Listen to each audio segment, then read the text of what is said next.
As my eyes adjusted in the early morning light, I was forced to the inevitable conclusion. This is the jungle. I took a mental note of my location and decided to begin surveying my surroundings. I noted some distant melons, perhaps a food source, and a beautiful tropical bird. But most exciting was a river not too far off in the distance. It was at this moment I began to consider how exactly I might descend from this canopy of leaves. No matter. I began to punch my way down the tree. It took me no time at all to craft up a couple wooden tools and begin gathering resources. While going for some nearby melons, I spotted some rogue jungle sheep. I wasn't aware they were native to this place. Normally I would like to shear them, but in this case I have no iron, so to collect their wool, I must also collect their lives. Reaching the shore of the river, I took a moment to gather some bamboo. I've never cultivated this before, and it may prove fruitful. I crafted myself a hardy boat, and began what would become a long sailing expedition in search of better waters. The journey was treacherous. At many points, the river became so overgrown that I was forced to fight my way through the foliage. After traveling for most of the day, I found a suitable lake for setting up my homestead, and celebrated by crafting a bed. Unwilling to sleep on the dark shoreline, I created a small platform in the center of the water. At least for now, I can sleep and keep the horrors of the night at bay.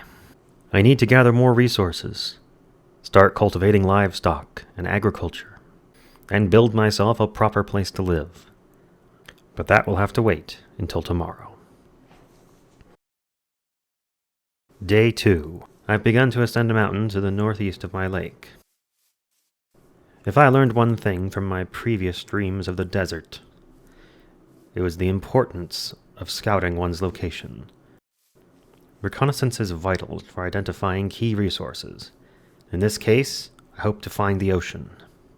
Eventually, I made my way to the top of a hill and carved out a spiral staircase in an enormous jungle tree. Upon reaching the top, I was immediately rewarded. The ocean, at arm's length.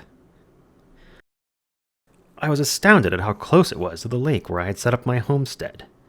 So nearby, and yet the thickness of the jungle's growth had prevented me from seeing it. I began to head through the jungle to the shoreline. On the way, I found a sheep near my encampment. I dyed him red with some pigment I gathered from nearby flowers. Hopefully I can spot him more easily later. As I reached the shoreline, I was pleased to discover a gaggle of chickens had made their homes nearby. If I can gather some seeds and capture them, they should become a renewable source of high-protein meals. Day 3. Today I managed to gather that gaggle of chickens, or at least I attempted to. They were frustrating me, when suddenly a predator leapt from the bushes and tried to eat one of them. It was some form of, I believe, an adolescent ocelot. While it was an adorable creature, I would prefer it not to eat my livestock. Of course, given the intelligence these birds have displayed, it's a miracle they were able to survive before I got here. I was eventually able to corral them, and indeed encourage them to breed with liberal application of some seed. I've decided to construct my home in the center of this lake. The water will provide a natural barrier between myself and the monsters of the dark. The beginning of this will be a platform in the center of the water. Before long, I had constructed something quite suitable, and began illuminating it with torches. Jungle Journal, Day 4. Today I began the construction of a canal. It will connect my lake, where my platform has been established, to the nearby ocean. This will allow us greater access to explore the world and find those structures which might provide us additional resources. And, in addition, it will be notable. Jungle Journal, Day 5. Today I spent some time mining downwards when I realized I would need some iron in order to complete my canal. Without a bucket, that effort is going to be fruitless. Unfortunately, my initial trajectory did not work out. I was stymied by monsters and flooded underwater caves. No matter. Tomorrow I shall dig in a new direction. When I returned to the surface, I was delighted to find that my bamboo sprouts had already grown substantially. This might be the most convenient way to get a wood-like resource in this strange place. I shall expand the farm tomorrow. Jungle Journal, Day 6. Today I spent some time clearing out the underbrush near the site of my future canal. If I'm to be able to use this canal, I need to have good visibility into the surrounding jungle to avoid ambush. Unfortunately, my efforts to continue mining at the current location continue to meet with frustration. Flooded chambers, skeletons, and other assorted monsters seem to be present at every turn. I'll start a new mine in a new location tomorrow. Jungle Journal, Day 7. The explosive growth of my nearby bamboo grove and the ease with which it can be harvested give me hope that it can become my primary wood resource very soon. I was so preoccupied mining down to the level where I believe iron will be most plentiful that I almost lost track of time. I barely made it back to my bed before nightfall. Hopefully soon I can construct some sort of timepiece so this doesn't recur. Jungle Journal, Day 8. Today I thought of what the health and safety inspectors back home would say if they could see me jumping up and down to go in and out of my iron mine. I decided to install some stairs to remedy this. Of course, given the newfound speed with which I scurry up and down them, I'm not sure if things are actually safer in the end or not. A frustrating day of mining led me to finding not a single vein of iron ore. I must remain hopeful tomorrow will be better. A repeat of yesterday evening. Once again, I barely made it to bed as the sun set. I must be more cautious. Allowing this world to become dark will make it much more dangerous. Jungle Journal, Day 9. Today I was mining and discovered an entrance to an open cave. My curiosity got the better of me and I explored. I soon found some iron. Suddenly I was accosted by a creeper. His hissing made me feel that my life itself could slip away at any moment. Luckily, I was able to vanquish him without him self-detonating. While mining today, I was startled by a crash of thunder so loud I could hear it even in the cave system underground.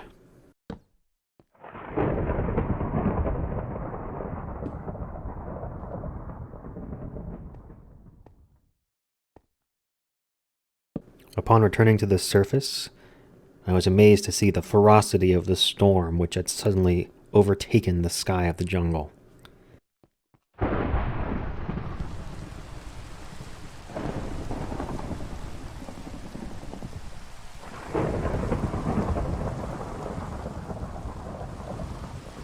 My shelter will need to be improved upon, or I'm liable to be sleeping in a very damp bed. Jungle Journal, Day 10. Although my caving adventure yesterday was certainly hazardous, I cannot deny that it was fruitful. I have found more resources in one day than in all my previous days of work combined. A good supply of iron, copper, coal, and even lapis lazuli. The only way this haul could have been improved would be with the addition of some precious gems. But alas, that is too high a hope for a mine at such shallow depths. Today I spent substantial time improving my floating platform.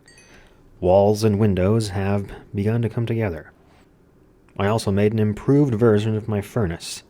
I was pleased to see the speed with which I can now smelt raw ore into useful ingots. Day 11. I spent some time today clearing out more of the brush around the future canal. I can see it starting to come together, and I had an idea of how I might clear this brush a bit faster. I'll try it tomorrow. I planted out all of the bamboo I've collected so far today. Hopefully, given a few days to grow, it will return to me a great profit. Jungle Journal, Day 12. This morning I crafted a flint and steel and began a forest fire. As I watched the flames spread, I realized too late I may have started something I could not stop. Eventually, the fire spread to a great number of the surrounding trees, and I watched in horror as I realized it may soon engulf my bamboo farm. Luckily, at that moment, the sky opened up, and another torrential rainfall continued through most of the afternoon. The fire was extinguished, and I had learned a lesson. I got to work clearing away the rest of the brush with my axe. I was surprised by a zombie. Apparently, between the heavy cloud cover from all the rain and the thick canopy of trees overhead, there are areas of darkness where monsters are spawning. I'll have to take action against this. I need an area that I know to be safe. Jungle Journal, Day 13. I spent most of the day clearing the land around the canal. Progress is swift. I hope to finish the project tomorrow. Jungle Journal, Day 14. Today I spotted a strange figure in the distance. He approached me with his animals and offered me an array of strange and useless goods, only accepting some currency which I've never heard of. Despite the interruption, I managed to put out most of the fencing today. Pretty soon I'll have this area cleared and safe. But don't worry, it won't be left empty. I have a good idea of how to use it. Journal, Day 15. As I looked out over the cleared area of my canal today, I felt a profound sense of accomplishment. To have changed the landscape this much? Well, this was a manifestation of my will, exerted on the world itself. Journal, Day 16. Today I planted an enormous grove of bamboo. It took me so long to plant them all that by the time I had finished, many of the early ones had already begun to grow. I expect a bountiful harvest very soon. Journal, Day 17. Today I made myself a suit of armor and a shield. I have enough iron now that with the surplus I can splurge on these protective items. Of course, my plan A is still to avoid combat whenever possible. But it is nice to have a bit of metal to fall back on. Today I constructed a second floor for my home. It's not quite finished yet, but it was done enough to provide me a view of my bamboo grove. Some of the pieces seem to have yet to sprout. I have no theories as to why this might be, except that perhaps some of them are duds. Day 18. Today I ventured further into the caves, taking great caution to avoid being crept upon. I literally struck gold, and found a strange red powder that seems to somehow conduct electricity. I immediately left the mine and combined the two into a makeshift timepiece. Now I can track the position of the sun even while deep underground. As I watched the sun rise on day 19, a strange chill ran up my spine. It was as though I'd escaped a grisly fate without even having been aware of it. Today I took my first harvest of the bamboo fields, and I discovered quickly the catch with this fast-growing crop. After just 2 rows of clearing it down, it had dulled my sword to the point of almost breaking.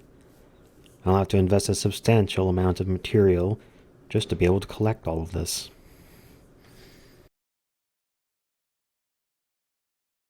Day 20.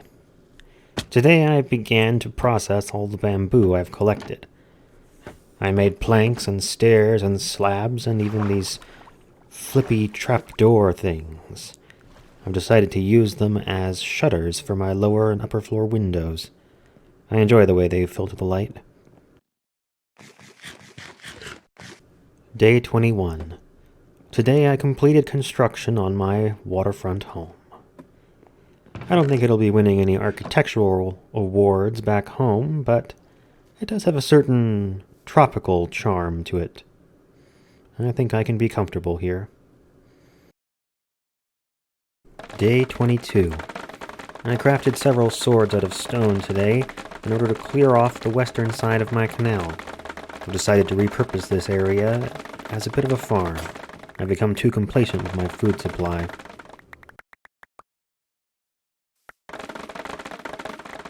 Day 23. Today I gathered the seeds of several wild grasses and planted them in rows. Hopefully, with some horticultural cultivation, they can be refined into a more nutritious product. Day 24. Today I took a bamboo raft out into the open ocean. I found it to be steady and calm. I reconnoitered the shoreline for a while, and eventually discovered a strange ruin partially submerged in the surf.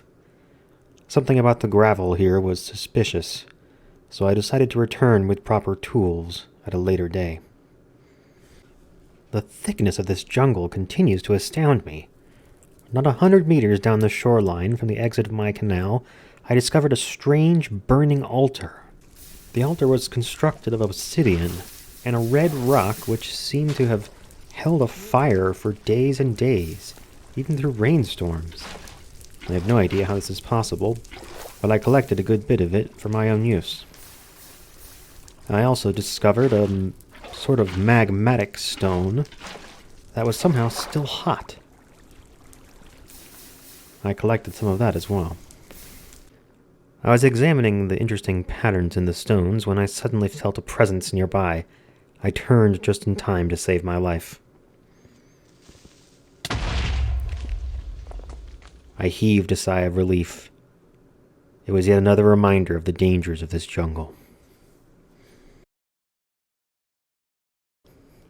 Today, while taking a dip in my lagoon, I noticed a brilliant blue bird staring down at me quizzically. I exited the water and collected seeds to try and curry its favor. After I had given him enough to fatten 2 hens, he finally decided that I meant no harm to him, and he raised the feathers on his head up in a display of beautiful plumage.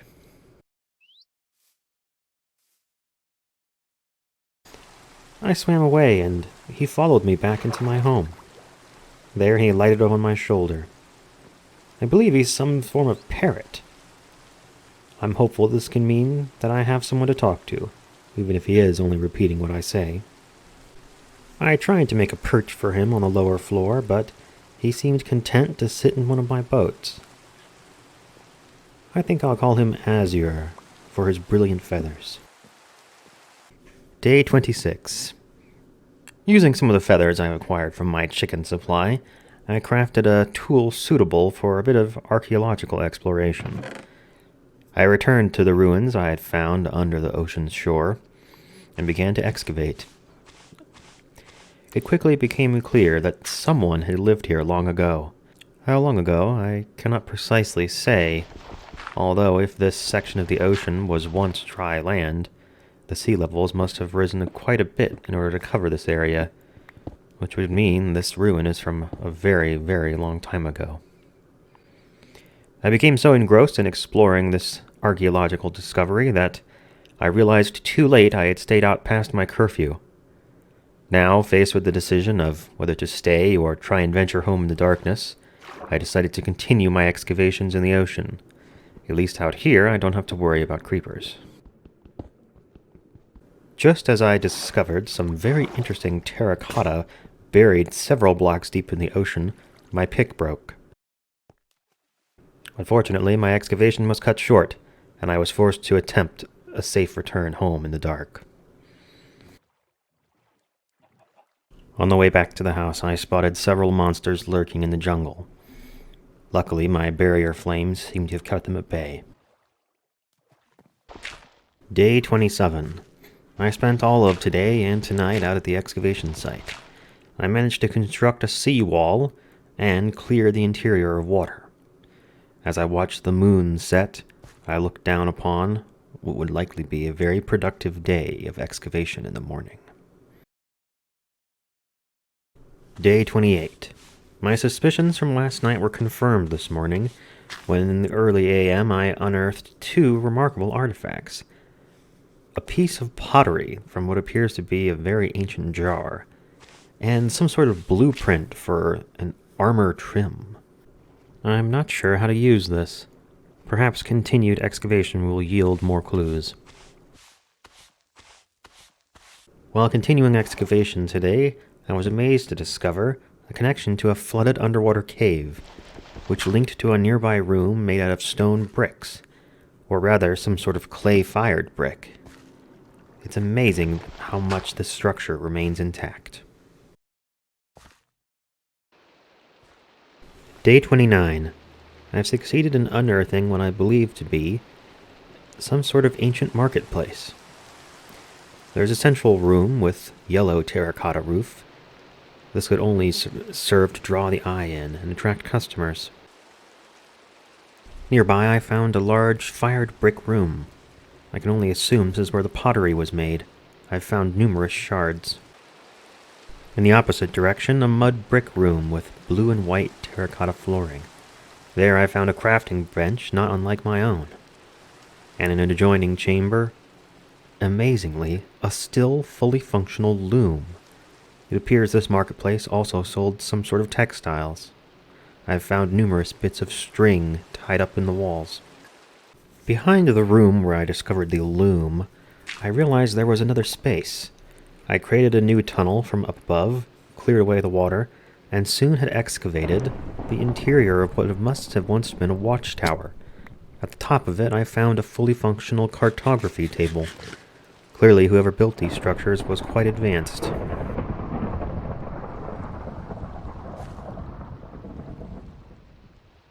Day 30. The excavation still continues. Every time I believe I've found the end of this place, I discover a new buried corridor.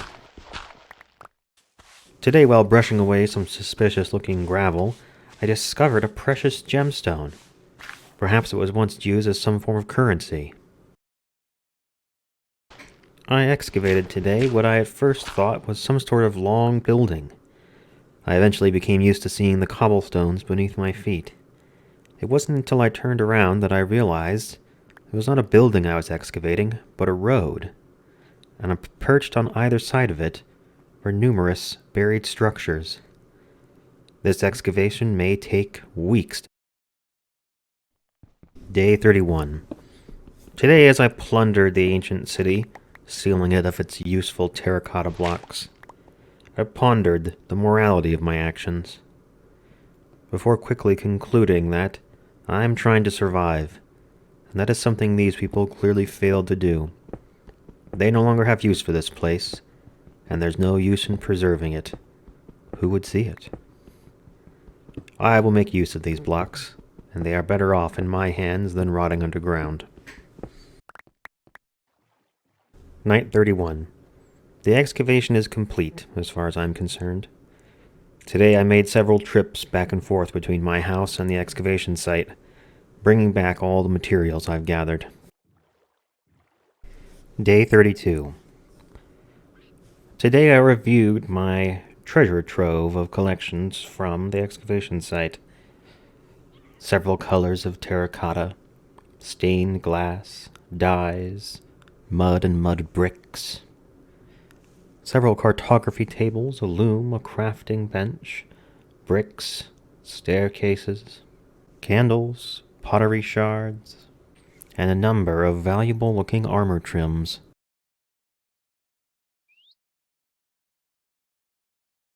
Day 33. Today I climbed up to the highest point I could see from my little lagoon and took a long look around, hoping to spot anything, really. But as far as the eye could see was nothing but unadulterated jungle.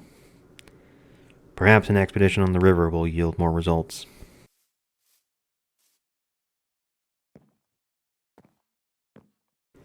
Day 34. Today I sailed around the southern cape and discovered another ruined portal. There wasn't much treasure to be found there, but I did acquire a strange, fiery stone. It seems to have heat radiating from within it. I also befriended another parrot today. His lightly toned feathers inspired the name Cream. Upon returning home, I was delighted to discover that parrots do not seem to suffer from jealousy. Azure and Cream quickly became fast friends. Day 35. My voyage yesterday yielded one other prize, a harvest of sugarcane. I quickly took to creating a farm where I can expand its population. With enough cultivation, I could create paper. The pages of this one journal won't last forever.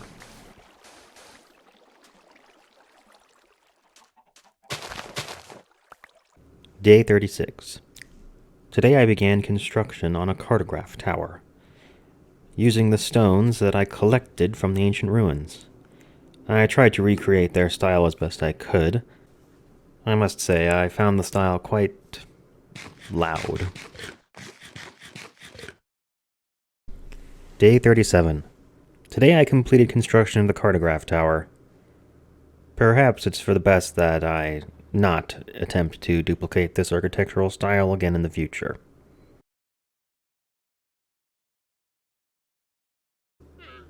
Another strange migrant passed today. In a stroke of brilliance, I attempted to barter with him using the gems I had found in the ancient city. He seemed quite interested. Unfortunately, none of his goods were appealing to me, except for one sapling which he refused to part with for the amount I had. Hopefully others from his clan will return with better deals. Today I spotted the bright red sheep again. I managed to use some wheat to lure him into a pen. Now, if I can find another of his kind, perhaps I can breed an entire population. I also took some time to lay out some of the cocoa beans which I've found. I was disappointed to discover that they would be used to make chocolate and not the much superior coffee, but I suppose that's just how the cookie crumbles. Day 39. Today I sailed upriver and was able to acquire 2 head of cattle. I think this will be the beginning of a good breeding population. I'm still hopeful to find a mate for my red sheep. The search continues.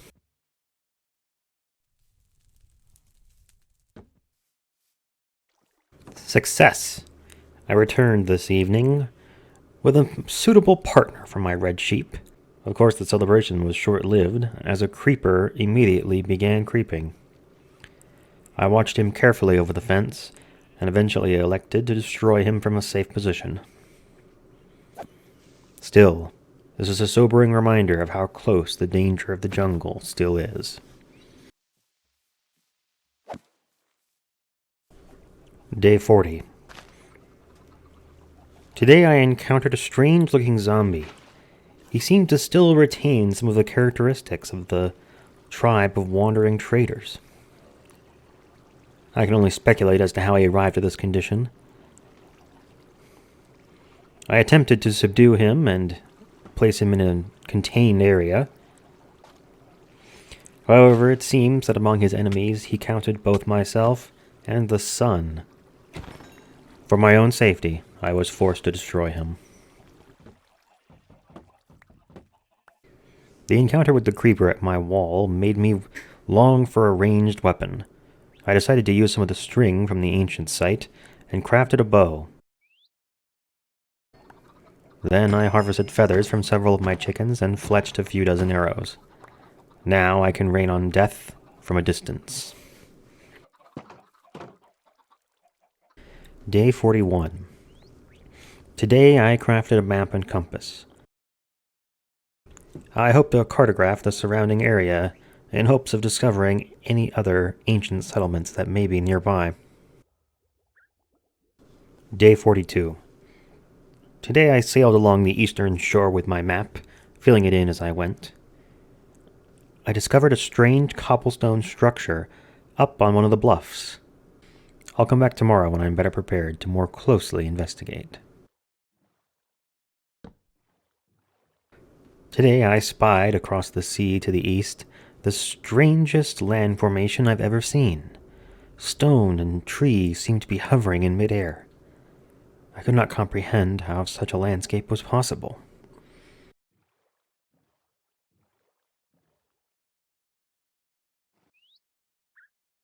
Day 43. I'm writing this entry at the beginning of the day, because today is the day I attempt to infiltrate that strange structure I saw in the jungle. I've prepared rations, my armor, and my newly strung bow. I can only hope that my preparations will be enough to safely see me to another sundown.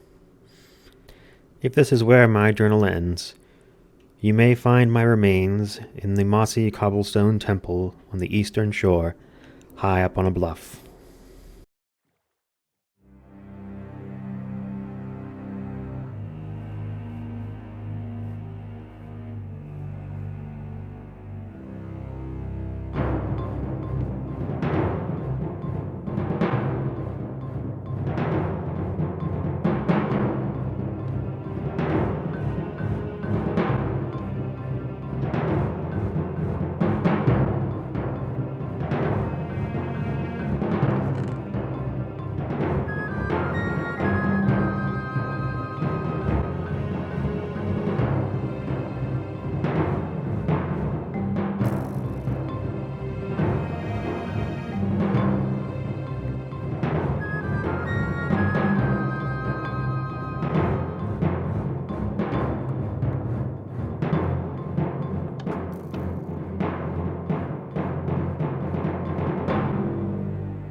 Victory over the jungle ruins is mine.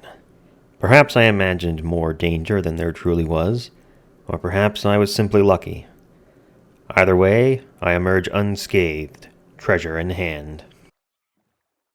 With yesterday's success still fresh on my mind, I awoke on day 44 with a desire to continue mapping the area. To conquer this place, I must know it. I expanded my map to its limits, and indeed made a second one. I spent the entire day sailing and filling in space. It was only after sailing home in the dark that I began to consider if my reach had exceeded my grasp. I shall start again tomorrow with a more reasonable end goal in mind. Day 45. I delayed my mapping trip for a few days. I lack the iron necessary to create more compasses. Instead, I spent the day managing my farms and livestock, and then took a trip down into the mines, where I discovered an interesting phenomenon. There appears to be some sort of man-made structure down here made of cobblestone. Further investigation is warranted.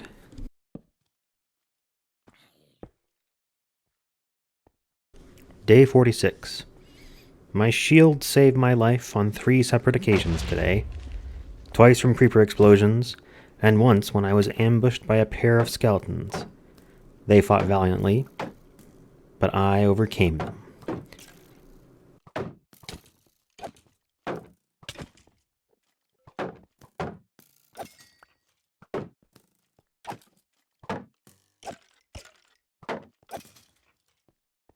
My reward for this victory was the discovery of a strange device which appeared capable of summoning more skeletons. I lit the area up in order to keep it safe. In the nearby chest I found some assorted loot, but what mostly interested me was a saddle. As of yet I've never seen a horse in this place, but someday, should I find one, I may yet be able to ride. Day 47. I returned from a long day of sailing and map-making.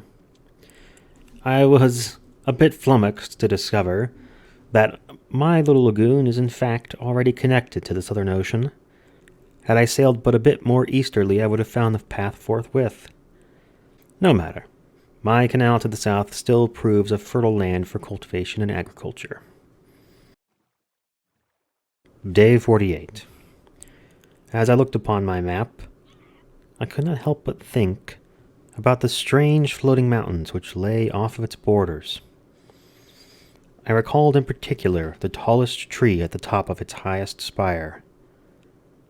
I felt an overwhelming urge to climb it. I begin preparations today for a journey that I expect will take the next 2 days. Tomorrow I sail to the east to reach that great peak.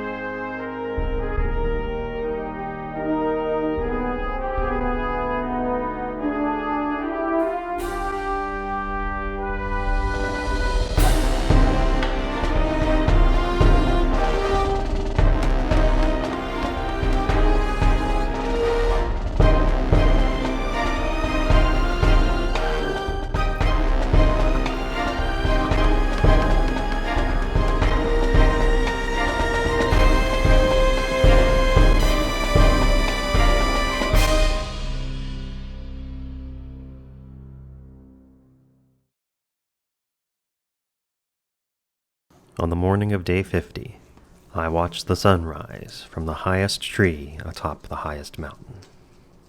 I felt a strange sense of completeness, as though my time in the jungle had drawn to a close. Arriving in each of these strange adventures always feels like awakening into a new dream, and from the top of that tree, I felt my next dream calling.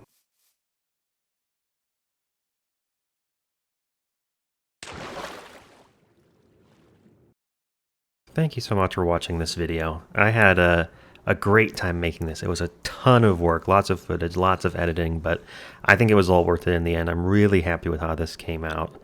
Lots of new innovations in my style and my content here. I couldn't be happier with how it turned out. So I really hope you enjoyed it. Leave me a comment, tell me what you thought, and let me know where you want to see more adventures in the future. I have a pretty good idea of where the next one will be, but I'm open to suggestions. And I'm also planning to include some multiplayer content in the future, so look forward to that as well. If you'd like to have your own adventure in this world or continue the story where I left it off, you can find a download link for the world on day 49 in the description. Once again, thank you for watching. This is angryponcho signing out.